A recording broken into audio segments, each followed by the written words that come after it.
Hello everybody, I hope you're having a wonderful day, and today I would like to share with you guys a little unpackaging. Now this is definitely out of the norm for a lot of the stuff that I get. If you are a frequent viewer of my channel, thank you, I appreciate your support. You guys know I like pretty minimalistic, nothing too flashy, more utilitarian stuff. Also, if I cough or have to clear my throat a bunch, I apologize. I think I have like a summer cold or something. And it's like 110 out here this way. So, but regardless, I'm inside the house. I'm recording here because it's just too freaking hot inside the garage where I usually do my stuff. But I have all my important stuff with me. I got a scale so we can take the weight, of course. I got a couple size comparison size knives that I think are related in a way. And then I got a T8 driver. If it's not T8, it's probably, you know, T6. It's a very common body or clip screws there. But yeah, let's get into this. Shouldn't be too crazy. This package is beat the hell up. God damn, the box looks like shit too. Jesus. So this is a new Kubey model, and I don't think anybody's really shown this off. But there are multiple colorway variations. I did buy this directly off of the Kubey's website. I believe it was around 70, 75 bucks, something like that. It's a budget model. They don't have a premium one yet, and chances are they may never, but that's okay. So it's sealed to make sure no unnecessary moisture gets in there and messes with anything. I actually kind of like doing this inside the house. Alrighty, so this thing, when I saw it, I thought it had a buttload of character, and that's kind of out of the norm for me. I'm kind of a boring knife dude. I like what I like, and I don't venture out too often. But this is definitely quite a departure for me in most ways, in general lines and stuff like that. But I'm gonna go ahead, shut up, and I'm gonna get this blade out there. Not bad, not bad. Now, take a look at that blade shape. That is very not me at all. It looks to be a full flat. If we can go ahead and check it out on the scale. Yep, that is a full flat long drop point. I mean, you could call this like an extended clip point or something like that if you choose to. I don't really care, but I'm gonna call it a long drop point. This is very reminiscent to my Spyderco Paramilitary 2, the PM2. A wonderful looking knife. I just didn't use it as much. I used to have one, and it was one of my 6 size comparison size knives.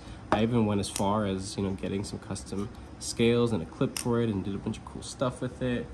But it was more of just a showpiece. Yeah, a Spyderco PM2 being someone's showpiece, right? What a time we live in. But that was, you know, my thing with that one. And while I could just go ahead and get another PM2 and maybe not put so much like fancy or higher end or delicate materials on it, I could just go and get something pretty simple, or just keep it stock with G10, kind of like how this is. Once I got rid of the PM2, I no longer wanted it anymore. But when I saw this thing, it really did remind me of the overall blade usability when it came to the PM2. Relatively good straight to the edge back here, belly and a low tip at least in the center line, maybe a little bit of that, a little bit higher than that pivot. So utility cuts aren't gonna be super crazy, out of this world awesome. This is gonna be more of a slicer, more of a looker, right? Something with just a little bit more character to it. And so far, I'll say I actually do like it quite a bit. Now here is the designer, Max, right there. You guys, I'm sure, are familiar or at least have seen his work. Whether or not you know it or not, you've probably seen his work. He's a very prevalent member of this community that does a lot of when it comes to Max, I feel like he does really simple stuff and then really crazy looking stuff. This is more borderlining the more intricate stuff, at least with the general lines. The materials here, nothing super crazy. 14C28 on the blade, and I will say that the PVD coat on here is thick. Like it feels very durable. It's almost chalky. It kind of feels like what would be on a DLC Spyderco. Now, I'm pretty sure this is not DLC at that price point. I would be blown away if it was, but I doubt it. There's a little bit of tumble to it. You could see in the light right there. I like it. Will hide scratches in use. There are uncoated ones, which is nice. You can see there the blade steel stamp, and then Max, and then Kubey on the side. I really don't care for them to like, you don't need this. You really don't need it. I feel like it definitely visually detracts from appreciating the knife and its lines that are, but whatever. So this is a budget knife, right? Let's take a look at the remainder of the handle. So we have the same coating on everything else here on the pivot. This is their new pivot, at least to me it's new. It's actually milled in, which is really nice. The crossbar style lock as well, it has a coating, and I'm probably gonna have a little bit of difficulty showing you guys, but there are actually 3 holes for adjustment. Those holes are relatively close to each other and probably aren't gonna make a whole lot of a difference, but I do enjoy the fact that they are keeping up with the community and what the people want. If you're gonna make a crossbar locking style knife, you really should have the ability to create some I guess variation when it comes to the tension, because not everybody enjoys crossbar locks the same. There are some people that just don't like them because they're too light. Like me, I don't like light ones. I think that cheapens it regardless of how much the knife costs. If it has a really light omega springs, it ruins it for me because I'm a knife user. I'm a knife enthusiast and I fidget with everything.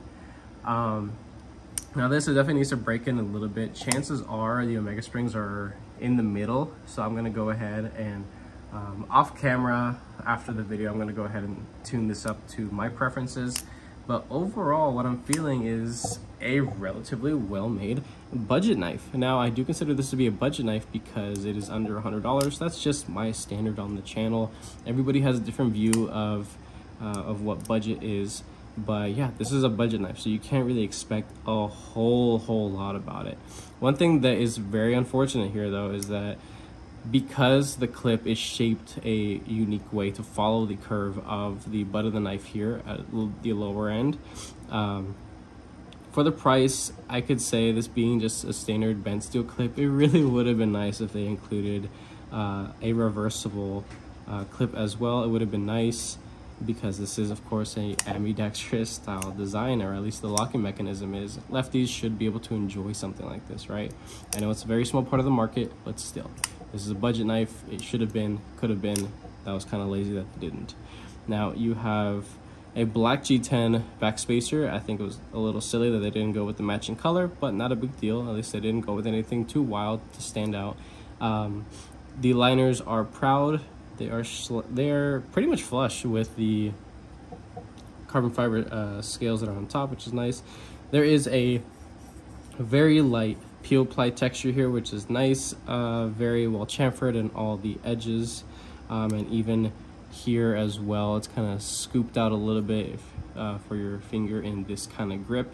Another thing that reminds me a lot about the PM2 is that when in grip back here, at least not choked up, but back here, there is the jimping that kind of ramps up a little bit towards this, of course, the spine of the knife. So that's very reminiscent of that. But choked up here, not bad at all. Back down here, very comfortable. Pinch grip, I guess, or utility cut. This is definitely a lengthier model. It's not huge by any means. Let's go ahead and let's get the weight on this. 3.6, not crazy at all.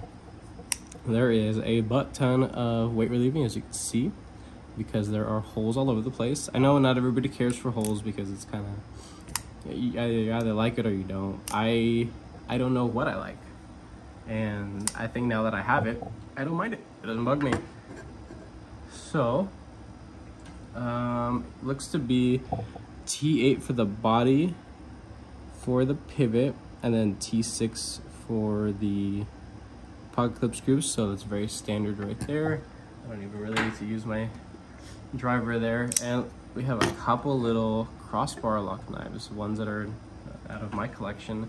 I only have 2 because I'm really picky with crossbar lock knives. Now these 2 right here, this is the FT2103, and then this is the Predator by CMB Made Knives.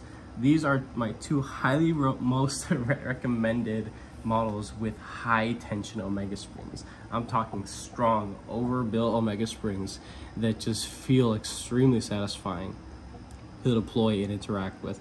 Of course, they soften up a little bit over time, which is fine, you know, that's to be expected.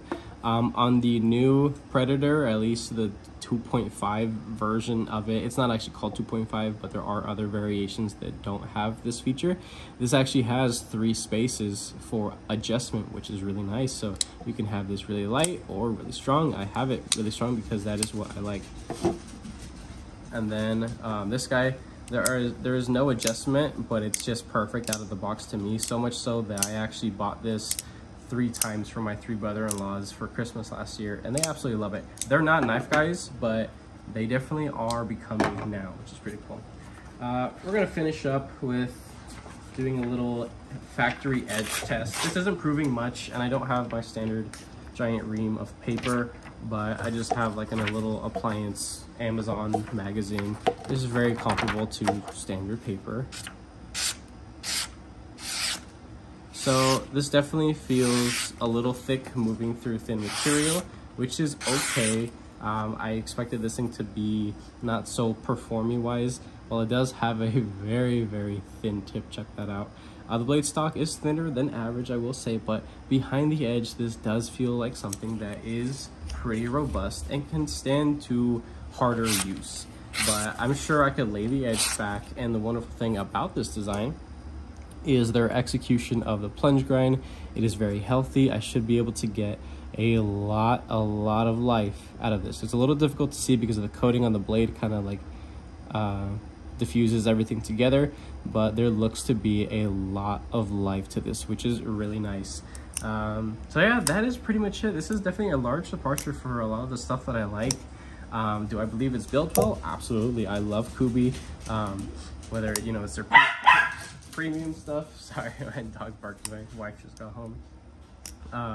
Whether it's their premium stuff or their budget stuff, they're just getting better and better and better.